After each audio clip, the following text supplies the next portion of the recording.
Yes, Vasant ഇടവേളയ്ക്ക് മുമ്പ് ചോദിച്ച ചില ചോദ്യങ്ങൾക്ക് മറുപടി പറയേണ്ടത് ഗണേഷാണ്. ഗണേഷിലേക്ക് എത്താൻ ഇടയ്ക്ക് ചില സാങ്കേതിക പ്രശ്നങ്ങൾ ഒന്നിലേക്ക് മടങ്ങിയെത്തുന്നതിന് മുമ്പ് ശ്രീത് പണിക്കർ, ഇവിടെ ഗവർണർ സർക്കാർ പോര് കഴിഞ്ഞ കുറേ കാലം 2019 മുതൽ കേരളം അതിന് സാക്ഷ്യം വഹിക്കുകയാണ്.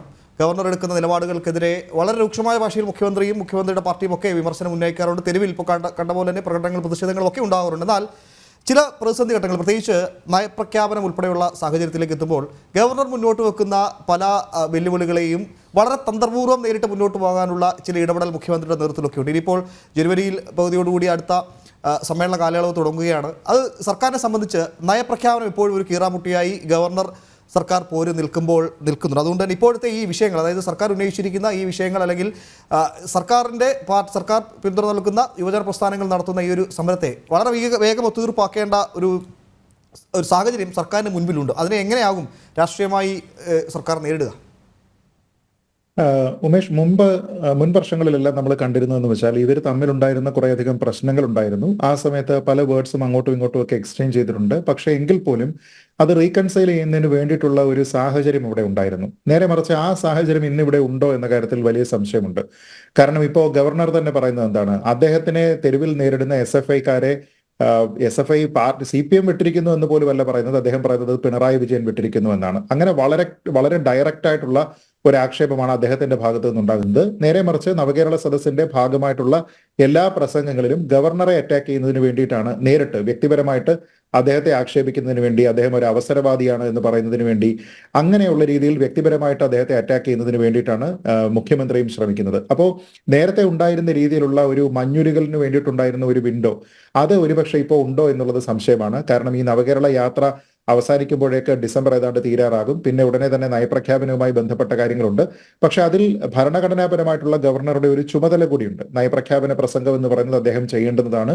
അതിന് അദ്ദേഹത്തിൻ്റെതായിട്ടുള്ള ചില ചുമതലകളുണ്ട്. പക്ഷേ പലപ്പോഴും നമ്മളിങ്ങനെ ചർച്ച ചെയ്യാറുണ്ട്. അങ്ങനെ വരുന്ന സമയത്ത് അതിലുള്ള ചില പരാമർശങ്ങൾ, കേന്ദ്ര സർക്കാരിനെതിരെയുള്ള പരാമർശങ്ങളൊക്കെ തന്നെ അതിൽ ഉണ്ടാകുന്ന സമയത്ത് ചിലപ്പോൾ അത് സ്കിപ്പ് ചെയ്തതിനു ശേഷം വായിക്കാം തുടങ്ങിയ കാര്യങ്ങളൊക്കെ നമ്മൾ കാണാറുണ്ട്. അപ്പോൾ അത് ഡ്യൂട്ടിയുടെ ഭാഗമായിട്ട്, അദ്ദേഹത്തിൽ ഉള്ള ഭരണഘടനാപരമായിട്ടുള്ള ചുമതലയുടെ ഭാഗമായിട്ട് അദ്ദേഹത്തിന് ചെയ്യേണ്ടതായിട്ടുള്ള കാര്യമാണ്. പക്ഷേ അതുമായി ബന്ധപ്പെട്ടിട്ടുള്ള ഒരു എക്സ്ചേഞ്ചുകൾ, ഈ പറയുന്നത് പോലെ അദ്ദേഹത്തിന് കൊടുക്കുന്ന മാറ്ററിൽ എന്തെങ്കിലും രീതിയിലുള്ള ഒരു എതിർപ്പുണ്ടെങ്കിൽ, അല്ലെങ്കിൽ അദ്ദേഹത്തിന് ഒരു ഡിഫറൻസ് ഓഫ് ഒപ്പീനിയൻ ഉണ്ടെങ്കിൽ അതുമായി ബന്ധപ്പെട്ട ചർച്ചകളൊക്കെ ഇനി ഏത് രീതിയിലേക്കാണ് പുരോഗമിക്കുക എന്നുള്ളതാണ് പ്രശ്നം. കാരണം ഗവർണർ പലപ്പോഴും പറയുന്നത് തന്നെ കാണാൻ വേണ്ടിയിട്ട് മുഖ്യമന്ത്രി വരുന്നില്ല എന്നാണ്. ഭരണഘടനാപരമായിട്ട് തന്നെ മുഖ്യമന്ത്രിക്കും ക്യാബിനറ്റിനും അദ്ദേഹം എന്തെങ്കിലും ഒരു കാര്യത്തിൽ ഒരു ക്ലാരിഫിക്കേഷൻ ആവശ്യപ്പെട്ടാൽ അത് ചെന്ന് കണ്ട് വിശദീകരിച്ച് ബോധ്യപ്പെടുത്തി കൊടുക്കേണ്ടതായിട്ടുള്ള ഒരു ഉത്തരവാദിത്തമുണ്ട്. പക്ഷേ എങ്കിൽ പോലും മുഖ്യമന്ത്രി വരുന്നില്ല എന്ന് അദ്ദേഹം പലപ്പോഴും പറയുന്നുണ്ട്. പലപ്പോഴും പല മന്ത്രിമാരെയുമാണ് പറഞ്ഞു വിടുന്നത്. ഈ പല പെൻഡിംഗ് ആയിട്ടുള്ള പല ബില്ലുകളെ പറ്റിയും അദ്ദേഹം ചോദിക്കുന്ന ചോദ്യങ്ങൾക്ക് മന്ത്രിമാർ വന്നിട്ട് മതിയായ രീതിയിലുള്ള തൃപ്തികരമായിട്ടുള്ള മറുപടി നൽകുന്നില്ല എന്നുള്ള ആക്ഷേപം പോലും അദ്ദേഹത്തിന്റെ ഭാഗത്തുണ്ട്. അപ്പൊ അങ്ങനെ മന്ത്രിമാരെ പോലും അയച്ചിട്ട് അങ്ങനെ മുഖാമുഖം കാണാൻ പറ്റുന്ന ഒരു സാഹചര്യം ഇപ്പോൾ ഉണ്ടോ എന്നുള്ളതാണ് പ്രശ്നം. കാരണം നാഴികയ്ക്ക് 40 വട്ടം ഈ മന്ത്രിമാരും അദ്ദേഹത്തിനെതിരെ പ്രസ്താവനകൾ നടത്തുകയാണ്. അദ്ദേഹം ഒരു അവസരവാദിയാണ് എന്ന രീതിയിൽ അദ്ദേഹം സംഘപരിവാർ രാഷ്ട്രീയത്തിനെ ഇവിടെ കൊണ്ടുവന്ന് നമ്മുടെ രാഷ്ട്രീയത്തിനെ കലുഷിതമാക്കാൻ വേണ്ടിയിട്ട് ശ്രമിക്കുന്നു എന്ന രീതിയിൽ വ്യക്തിപരമായിട്ടുള്ള അധിക്ഷേപങ്ങൾ, നേരത്തെ പറഞ്ഞതുപോലെ ബ്ലഡി കണ്ണൂർ പോലെ അദ്ദേഹം പറഞ്ഞിട്ടില്ലാത്ത പദങ്ങളെയൊക്കെ തന്നെ ഉപയോഗിച്ചുകൊണ്ട് അദ്ദേഹത്തെ നേരിടാൻ വേണ്ടിയിട്ട് നോക്കുന്നു.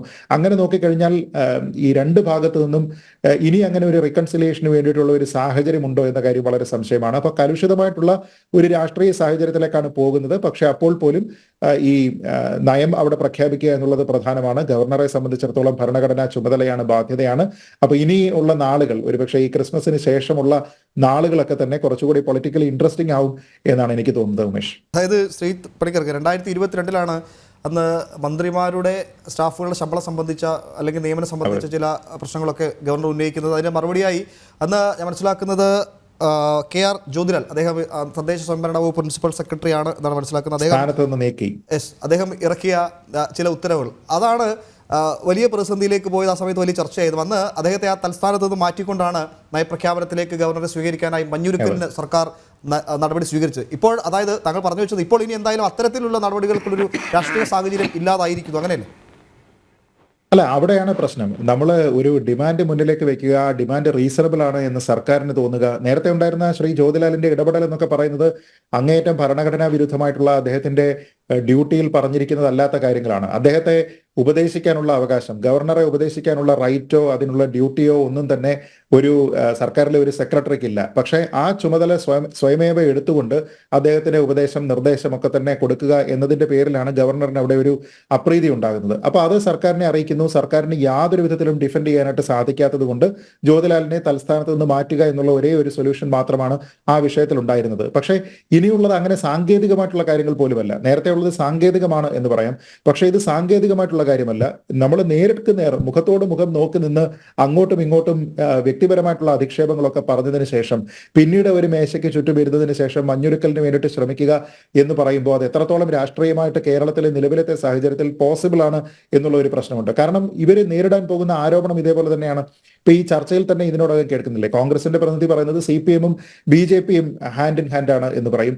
തിരിച്ച് BJP-ക്കാർ തിരിച്ച് മറ്റു രണ്ട് കക്ഷികളുമാണ് എന്ന് പറയും. CPM മറ്റു രണ്ടുപേരും തമ്മിൽ ഒന്നിച്ചാണ് എന്ന് പറയും. അപ്പൊ ഇനി അങ്ങനെ ഒരു മഞ്ഞുരുകലിനുള്ള ഒരു സാധ്യത ഉണ്ടെങ്കിൽ പോലും അത് ഏത് രീതിയിലാണ് പോവുക? ഇപ്പോൾ അല്പം മുമ്പ് നമ്മൾ ഈ കണ്ണൂർ രാഷ്ട്രീയത്തെ പറ്റി പറഞ്ഞപ്പോൾ പോലും ആ വിഷയവുമായി ബന്ധപ്പെട്ട് ഒരു മഞ്ഞുരുകലിന് വേണ്ടിയിട്ട് ശ്രമിച്ചിരുന്ന ചർച്ചകളെ പറ്റി ഇവിടെ വാർത്തകളുണ്ടായിരുന്നു. ശ്രീഎമ്മിന്റെ നേതൃത്വത്തിൽ ചർച്ചകളുണ്ടായി, മുഖ്യമന്ത്രി പിണറായി വിജയൻ ഇതിൽ പങ്കെടുത്തു എന്നൊക്കെ പറയുന്ന സമയത്ത് വീണ്ടും അവിടെ RSS CPM ബന്ധമാണോ അല്ലെങ്കിൽ കോൺഗ്രസ് CPM ബന്ധമാണോ തുടങ്ങിയ ഒരുപാട് കാര്യങ്ങൾ അവിടെ ചർച്ചയായതാണ്. അപ്പൊ ഇനിയാണെങ്കിലും ഇങ്ങനെ തന്നെയാണ് വരിക. ഈ രണ്ടാൾക്കാരും തമ്മിൽ ഇങ്ങനെ വളരെ വലിയ സംഘർഷത്തിൽ നിൽക്കുന്ന സമയത്ത് ഇനിയും ഒരു മഞ്ഞുരുകലിന് വരുന്ന സമയത്ത് അവരെടുത്തിരുന്ന ഒരു പ്രിൻസിപ്പിൾഡ് പൊസിഷനെ എങ്ങനെയെങ്കിലും ഡൈല്യൂട്ട് ചെയ്യാൻ ഇവർ നിർബന്ധിതരായി എന്നൊരു മെസ്സേജ് സമൂഹത്തിലേക്ക് വരാതിരിക്കുക എന്നുള്ളത് ഈ രണ്ടാൾക്കാരെ സംബന്ധിച്ചിടത്തോളം വളരെ ക്രിട്ടിക്കലാണ്.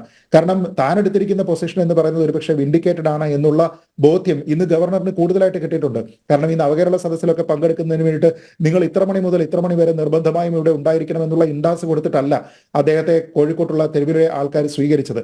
അപ്പൊ അദ്ദേഹത്തിനോട് അവർ കാണിച്ചിരുന്ന ആ സ്നേഹം എന്നൊക്കെ പറയുന്നത് അദ്ദേഹത്തിന്റെ പ്രിൻസിപ്പിൾഡ് പൊസിഷനോടുള്ള പിന്തുണയാണ്. അപ്പൊ അതിൽ ഇനിയും അദ്ദേഹം ഡൈല്യൂട്ട് ചെയ്യാനായിട്ട് അദ്ദേഹം തയ്യാറാകുമോ എന്നുള്ളതാണ് പ്രശ്നം. അതേപോലെ തന്നെ മുഖ്യമന്ത്രി കരുതുന്നത് എന്താണ്? അദ്ദേഹത്തിന് ഈ പറയുന്ന വലിയ സംരക്ഷണയിൽ അദ്ദേഹം പോകുന്ന സമയത്ത് അദ്ദേഹത്തിനോട് നാട്ടുകാർക്ക് എല്ലാവർക്കും വലിയ പ്രീതിയാണ് എന്നാണ് അദ്ദേഹം കരുതുന്നത്. അപ്പൊ അവിടെ പോയിട്ട് എല്ലാ സമയത്തും ആരിഫ് മുഹമ്മദ് ഖാനെതിരെ ചീത്ത വിളിക്കുക, അല്ലെങ്കിൽ കേന്ദ്ര സർക്കാരിനെ ചീത്ത വിളിക്കുക തുടങ്ങിയ കാര്യങ്ങളെല്ലാം ചെയ്തതിനു ശേഷം അവസാനം ഞങ്ങൾ ഇദ്ദേഹം പറയുന്ന കാര്യങ്ങൾക്കൊക്കെ വിട്ടുവീഴ്ച ചെയ്യാൻ തയ്യാറാണ് എന്ന് പറഞ്ഞു കഴിഞ്ഞാൽ വീണ്ടും അത് അഡ്ജസ്റ്റ്മെന്റ് പൊളിറ്റിക്സ് ആണ് എന്ന രീതിയിലുള്ള ഒരു പ്രശ്നമുണ്ടാകും. അപ്പൊ അത് തെരഞ്ഞെടുപ്പിനെ നേരിടുന്ന ഒരു 2 മാസം 3 മാസം കഴിഞ്ഞ് തെരഞ്ഞെടുപ്പിനെ നേരിടേണ്ടുന്ന ഒരു സാഹചര്യത്തിൽ സർക്കാരിനെ സംബന്ധിച്ചിടത്തോളം അത് ഭൂഷണമാവില്ല. അപ്പൊ എന്തൊക്കെ നീക്കുപോക്കുകളാണ് ഉണ്ടാകാൻ പോകുന്നത്? ഡ്യൂട്ടിഫുൾ ആയിട്ട് അദ്ദേഹം ഗവർണർ ചെയ്യേണ്ടുന്ന ഒരു കാര്യത്തിനെ എനേബിൾ ചെയ്യുന്നത് വേണ്ടിയിട്ട് സർക്കാർ എന്തൊക്കെ വിട്ടുവീഴ്ചകൾക്ക് തയ്യാറാകും എന്നുള്ളതാണ് കാണേണ്ടത്. അപ്പോൾ അത് മുൻവർഷങ്ങളിൽ നടന്നതുപോലെയുള്ള ഒരു സംഭവങ്ങളൊന്നും ആയിരിക്കില്ല. കുറച്ചുകൂടി ഇൻട്രസ്റ്റിംഗ് ആയിട്ടുള്ള കുറെ ഡെവലപ്മെന്റുകൾ ഇനി വരുന്ന ആഴ്ചകളിൽ മാസങ്ങളിൽ ഉണ്ടാകുമെന്നാണ് ഉമേഷ് ഞാൻ പ്രതീക്ഷിക്കുന്നത്. യെസ്, ഏതായാലും നേരത്തെ വസന്ത് ചോദിച്ച ചില ചോദ്യങ്ങൾക്ക് മറുപടി പറയേണ്ടത് ഗണേശാണ്. ഗണേശെ, വസന്ത് ചോദിച്ചത് താങ്കൾ അതിൻ്റെ ഇടയ്ക്ക് താങ്കളുടെ ടെലിഫോൺ ലൈൻ എന്തോ പ്രശ്നമുണ്ടായിരുന്നു, കട്ടായി പോയി എന്നാണ് മനസ്സിലാക്കുന്നത്. എന്തുകൊണ്ട് മുഖ്യമന്ത്രിക്കെതിരെ യുവമോർച്ച പ്രതിഷേധം നടത്തുന്നില്ല, യുവമോർച്ചയെ കാണുന്നില്ല, മാത്രമല്ല പ്രതിഷേധം നടത്തുന്ന ആളുകളെ കുറ്റപ്പെടുത്തുന്നു, അവിടെ ഒരു ഇരട്ടത്താപ്പ് യുവമോർച്ചയ്ക്കുണ്ട് എന്നൊക്കെയാണ് അദ്ദേഹം പറഞ്ഞത്. താങ്കളുടെ മറുപടി വേണം. മറുപടി കൊണ്ട് മാത്രമേ മുന്നോട്ട് പോകാൻ പറ്റുള്ളൂ. അതിന് മുൻപ് ഒരു ചെറിയ ഇടവേള വേണതിന് ശേഷം താങ്കളിലേക്ക് തന്നെ മടങ്ങിയത്.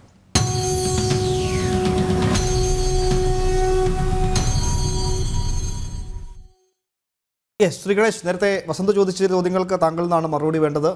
ഒന്നുകൂടി ആ ചോദ്യം ആവർത്തിക്കാം.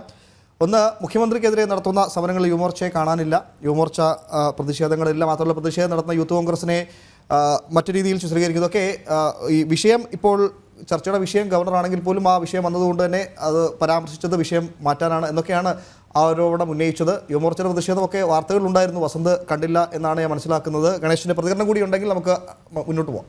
അല്ല, വസന്ത് കാണാത്തത് കൊണ്ട് തന്നെയായിരിക്കും. കാരണം വസന്ത് ചിലപ്പോൾ സമയം കിട്ടിയിട്ടുണ്ടാവില്ല വസന്ത് കാണാൻ. എല്ലാ സ്ഥലങ്ങളിലും ഈ നവകേരള യാത്രയുമായി ബന്ധപ്പെട്ട സ്ഥലങ്ങളിലേക്ക് എല്ലാ സ്ഥലങ്ങളിലും ഇത്തരത്തിലുള്ള മാർച്ചും ഇത്തരത്തിലുള്ള കരിങ്കൊടി പ്രതിഷേധങ്ങളും ഉണ്ടായിട്ടുണ്ട്. പിന്നെ ഇവിടെ ഈ നമ്മുടെ ഈ യൂത്ത് കോൺഗ്രസിൻ്റെ സമരം അല്ലല്ലോ നമ്മൾ കാണുന്നത്. യൂത്ത് കോൺഗ്രസിനെ നാട്ടുകാർ അല്ലെങ്കിൽ ഈ രക്ഷാപ്രവർത്തന സേന അടിക്കുന്നതാണല്ലോ നമ്മൾ വാർത്തയായിട്ട് കാണുന്നത്. എന്തായാലും അങ്ങനെ രക്ഷാപ്രവർത്തന സേനയ്ക്ക് അടിക്കാൻ നിന്ന് കൊടുക്കുന്ന ആളുകളല്ല ഞങ്ങൾ.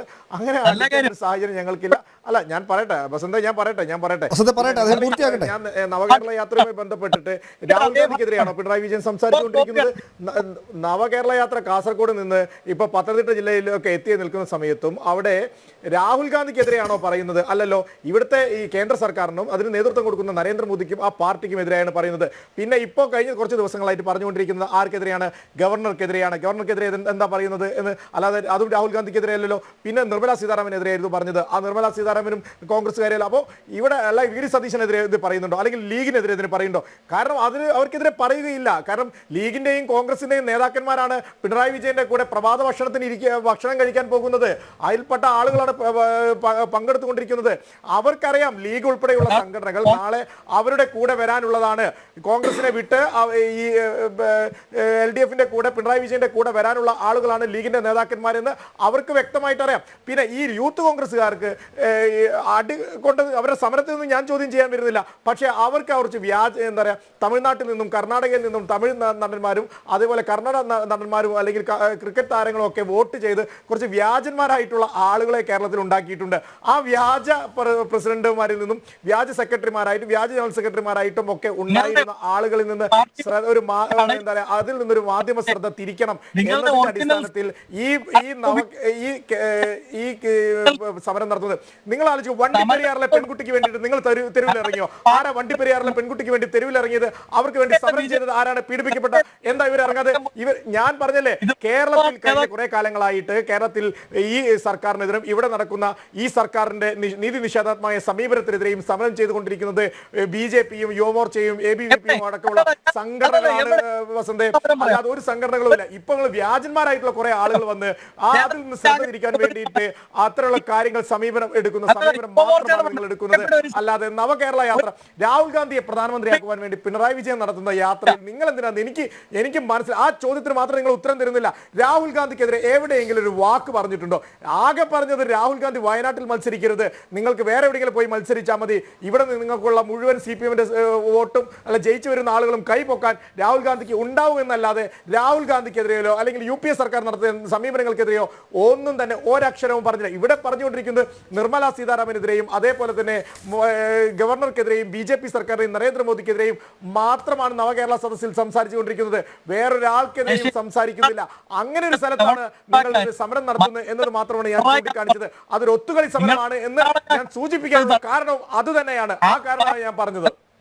ഇടപെട്ട് പറയുന്ന കാര്യം എനിക്ക് എന്റെ പോയിന്റ് പറയണമല്ലോ. കർണാടകയിൽ നിങ്ങൾക്ക് ഗവൺമെന്റ് ഉണ്ടാക്കാൻ വേണ്ടി മധ്യസ്ഥം നിന്നതും നടുക്ക് നിന്നതും പിണറായി വിജയനാണെന്ന് പറഞ്ഞപ്പോ കർണാടകയിലെ നിങ്ങളുടെ പാർട്ടി ഘടകം പോലും അത് തള്ളി പറഞ്ഞിട്ടില്ല. ആ പാർട്ടിയുടെ പ്രതിനിധിയാണ് ഗണേഷ് എന്നുള്ളത് മറക്കണ്ട, മനസ്സിലായോ? പിന്നെ കോൺഗ്രസ് എന്റെ വസന്ത എന്തെങ്കിലുമൊക്കെ പറയില്ല. പിണറായി വിജയൻ മധ്യസ്ഥത വഹിക്കാണല്ലോ രാജ്യത്തെ ഒരു പ്രധാനപ്പെട്ട പാർട്ടിക്ക് എന്തെങ്കിലുമൊക്കെ വിളിച്ച് പറയല്ലേ. നിങ്ങൾക്ക് ഭരണം നഷ്ടപ്പെട്ട്, നിങ്ങൾക്ക് സ്ഥിരത നഷ്ടപ്പെട്ടു പോയിട്ടുണ്ട്. അതാ നിങ്ങളുടെ അവര് കേരളത്തിൽ നിങ്ങളോട് തന്നെ കർണാടകയിൽ സർക്കാർ ഉണ്ടാക്കി പിണറായി വിജയന്റെ സഹായം എന്തെങ്കിലുമൊക്കെ പറയുന്നതിനൊരു ഇതൊക്കെ വേണ്ടേ? അവസാനമായി നേരത്തെ ശ്രീ പണിക്കരോട് ചോദിച്ച പോലെ തന്നെ ഇനിയിപ്പോൾ സർക്കാരിന് മുൻപിലുള്ള വലിയൊരു വെല്ലുവിളി എന്നത് നയപ്രഖ്യാപനമാണ്. നേരത്തെ ശ്രീ സൂചിപ്പിച്ച പോലെ മറ്റു പലപ്പോഴും ഉണ്ടായ സാങ്കേതികപരമായ ചില തർക്കങ്ങളായിരുന്നെങ്കിൽ അതൊക്കെ പരിഹരിക്കാനും ഗവർണർ മുന്നോട്ട് വെച്ച പല നിർദ്ദേശങ്ങൾ മനഃപൂർവ്വം അല്ലാത്ത രീതിയിൽ അംഗീകരിച്ചൊക്കെ മുന്നോട്ട് പോകാൻ സർക്കാർ സംവിധാനങ്ങളും മുഖ്യമന്ത്രിയും ഒക്കെ തയ്യാറായിരുന്നാൽ ഇപ്പോൾ മുഖത്തോട് മുഖം നോക്കാത്ത തരത്തിലേക്ക് അവർ തമ്മിലുള്ള ബന്ധം വഷളായി കഴിഞ്ഞിട്ടുണ്ട്. ഇനിയിപ്പോൾ ജനുവരി 2-ാം വാരത്തിലേക്കൊക്കെ നിയമസഭാ സമ്മേളനം പ്രഖ്യാപിക്കും. അപ്പോൾ അവിടെ നയപ്രഖ്യാപനം എന്ന വലിയൊരു പ്രശ്നം സർക്കാരിന് മുൻപിലുണ്ട്. ഇതെങ്ങനെയായിരിക്കും ഈ പ്രതിസന്ധി മറികടക്കുക? വളരെ വേഗം താങ്കളുടെ ഒരു പ്രതികരണം കൂടി കിട്ടിയാൽ ചർച്ച നമുക്ക് അവസാനിപ്പിക്കാം. കേൾക്കാം. ഇത് അങ്ങനെ ഒരു പ്രതിസന്ധിയിലേക്ക് പോകുമെന്ന് ഞാൻ കരുതുന്നില്ല. കഴിഞ്ഞ തവണയും ഇങ്ങനെ ഒരു പ്രതിസന്ധി ഉണ്ടായി. അപ്പോൾ ഈ നയപ്രഖ്യാപന പ്രസംഗം ഒരു പാരഗ്രാഫ് വായിച്ചിട്ട് ബാക്കി വായിച്ചതായിട്ട് ട്രീറ്റ് ചെയ്യുക. അപ്പോൾ അത് നിയമസഭാ പ്രൊസീഡിങ്സിൻ്റെ ഒരു ഭാഗമാകും.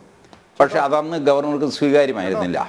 ഗവർണർ ഈ അദ്ദേഹത്തിൻ്റെ എതിർപ്പ് വ്യക്തമായിട്ട് പറയുന്നു നിയമസഭയിൽ. ഇനി വായിക്കാൻ പോകുന്ന പാരഗ്രാഫുകളോട് എനിക്ക് യോജിപ്പില്ല, ഭരണഘടനാപരമായ ഉത്തരവാദിത്വം ഉള്ളതുകൊണ്ട് മാത്രമാണ് ഞാനിത് വായിക്കുന്നത് എന്ന് പറഞ്ഞുകൊണ്ട്, അപ്പോൾ ആ പറച്ചിലും കൂടെ റെക്കോർഡിൻ്റെ ഭാഗമാകും. അങ്ങനെയാണ് ഒരു ഫോർമുല വർക്കൗട്ട് ചെയ്ത് കഴിഞ്ഞ തവണ അത് ചെയ്തത്. ഇത്തവണയും ഏകദേശം ആ രീതിയിലേക്കായിരിക്കും പോവുക. ഇപ്പോൾ ഈ അങ്ങോട്ടും ഇങ്ങോട്ടും വെല്ലുവിളിച്ചു പിടിച്ചു എന്നുള്ളതൊക്കെ ഇരിക്കട്ടെ, ബട്ട് ഈ ബിഹൈൻഡ് ദ കർട്ടൻ ഇത് കണക്ട് ചെയ്യുന്ന സെക്രട്ടറിമാർ വിദഗ്ധരായ അല്ലെങ്കിൽ സമർത്ഥരായ IAS ഒക്കെ ഉണ്ട്. അങ്ങനെ വലിയൊരു ക്രൈസിസ് ഉണ്ടാകുമെന്ന് എനിക്ക് തോന്നുന്നില്ല. ഈ പറഞ്ഞ കുറേ ഫയർ വർക്ക്സ് കൂടെ നടന്നു എന്ന് വരും. ബട്ട് ഫൈനലി ഈ നയപ്രഖ്യാപനത്തിലും ഒരു പോം വഴി ഉണ്ടാവും ഇത്തവണയും എന്ന് ഞാൻ കരുതുന്നു. യെസ്, എന്തായാലും ഗവർണർക്കെതിരെ പ്രതിഷേധം ഘടിപ്പിക്കാൻ തന്നെയാണ് SFIയുടെ തീരുമാനമെന്ന് പറയുന്നു. മാത്രമല്ല ഗവർണറോടല്ല ചാൻസലറോടാണ് തങ്ങളുടെ പ്രതിഷേധം എന്നൊക്കെ പുതിയ ക്യാപ്സൂളുമായി ഇടത് കേന്ദ്രങ്ങളൊക്കെ ഇറങ്ങിയിട്ടുണ്ട്. എന്നാൽ ഏത് തരത്തിലാണോ തന്നോട് പെരുമാറുന്നത് അതേ നാണയത്തിൽ തിരിച്ചടിച്ചുകൊണ്ട് ഗവർണർ ഒട്ടും പിന്നോട്ടില്ല എന്ന് വ്യക്തമാക്കുമ്പോൾ എന്തായാലും വരും ദിവസങ്ങളിൽ ചർച്ചകൾ കൂടുതൽ തലങ്ങളിലേക്ക് പോകും. മറ്റൊരു വശം കൂടിയുള്ളത്, ജനഹൃദയങ്ങളിൽ ഗവർണർക്ക് എന്താണ് സ്ഥാനമുള്ളത് എന്നത് ഇന്ന് മിഠായി തെരുവ് പറഞ്ഞു നൽകി. അതൊക്കെ CPM ഇടത് കേന്ദ്രങ്ങളെയൊക്കെ വല്ലാതെ അസ്വസ്ഥമാക്കുന്നുണ്ട്. എന്തായാലും വരും ദിവസങ്ങളിൽ ഈ ചർച്ച കൂടുതൽ മുന്നോട്ട് പോകുമെന്നതിൽ സംശയമില്ല. എന്തായാലും ചർച്ചയിൽ പങ്കെടുത്ത എല്ലാ അതിഥികൾക്കും നന്ദി. ജന ഡിബേറ്റ് പൂർത്തിയാകുന്നു. നമസ്തേ.